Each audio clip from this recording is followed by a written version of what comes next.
अब प्रस्तुत है भगवान विष्णु का 5वां अवतार वामन अवतार। एक ऐसी कथा जहां भगवान ने बौने ब्राह्मण का रूप लेकर बलि के अहंकार को शांत किया और धर्म की मर्यादा को स्थापित किया। यह कोई साधारण कथा नहीं, यह है विनम्रता की विजय, भक्ति की परख और ईश्वर की लीला का अद्भुत आदर्शन। ऐसी ही अद्भुत और दिव्य कथाओं के लिए बने रहिए हमारे साथ भगवान विष्णु अवतार की इस दिव्य गाथा में। वीडियो को लाइक करें, शेयर करें और चैनल को सब्सक्राइब करना ना भूलें, क्योंकि आगे आने वाली हर कथा आपकी आत्मा को छू जाएगी। हर बार ईश्वर रथ पर सवार होकर नहीं आते, कभी वे कमंडल और छत्र लेकर भी आते हैं, कभी वे सिंह रूप में दहाड़ते हैं और कभी एक बौने ब्राह्मण के रूप में मौन मुस्कान के साथ अहंकार को जड़ से उखाड़ देते हैं। महर्षि कश्यप और दिति के वंशज राजा बलि हिरण्यकश्यप का पौत्र था, पर यह असुर होते हुए भी एक अत्यंत धर्मपरायण और दानी राजा था। उसने शुक्राचार्य जैसे गुरु से शिक्षा पाई थी। उसका साम्राज्य तीनों लोकों तक फैला हुआ था। बलि ने यज्ञों और तप से स्वर्ग तक जीत लिया। इंद्र, अग्नि, वरुण सब पराजित हो गए। देवताओं ने हार मान ली और भाग गए स्वर्गलोक से। देवताओं की माता आदित्य ने अपने पुत्रों के दुख को देखा। उन्होंने कठिन पयोव्रत किया और भगवान विष्णु से प्रार्थना की, प्रभु अधर्म बढ़ रहा है, पर बलि राजा अधर्मी नहीं, बस अहंकारी हो चला है। कृपया किसी उपाय से उससे उसकी मर्यादा का बोध कराइए। भगवान बोले, मां, मैं स्वयं तुम्हारी कोख से जन्म लूंगा और वामन रूप में अधर्म पर धर्म की विजय करवाऊंगा। अदिति के गर्भ से प्रकट हुए भगवान विष्णु वामन रूप में एक छोटा सुंदर दिव्य ब्राह्मण बालक, सिर पर जटा, हाथ में कमंडल और एक पैर में खड़ों पहने।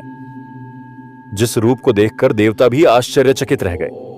बलि एक महान यज्ञ कर रहा था, विश्वजयी यज्ञ, जिसमें उसने संकल्प लिया था, जो भी याचक मेरे पास आएगा मैं उसे उसकी इच्छा अनुसार दान दूंगा। यही वह क्षण था जब वामन देव उस यज्ञ मंडप में पहुंचे। सबकी निगाहें उस तेजस्वी बालक पर टिक गईं। बलि ने झुककर पूछा, ब्राह्मण बालक, बताओ क्या चाहिए तुम्हें? वामन बोले, हे महाबली, मुझे बस 3 पग भूमि दे दो, जिससे मैं अपना संकल्प पूरा कर सकूं।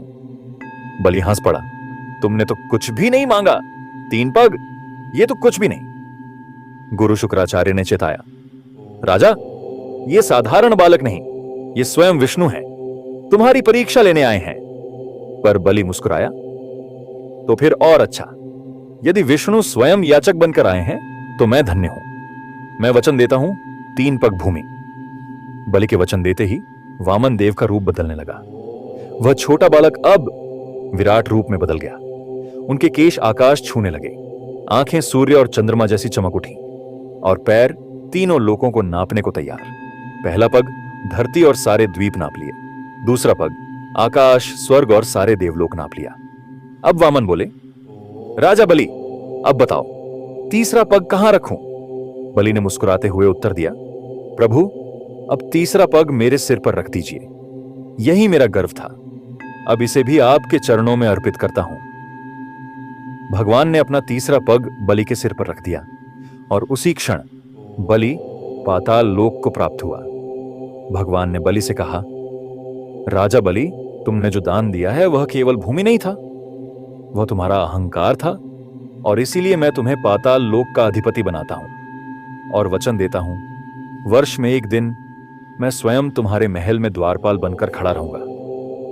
और यही दिन कहलाया बलि प्रतिप्रदा, जिसे दक्षिण भारत में दिवाली के अगले दिन मनाया जाता है। तो मित्रों, भगवान विष्णु के वामन अवतार की यह कथा हमें सिखाती है कि ईश्वर केवल बलि को नहीं हराते, वे भक्त को भी अपनाते हैं।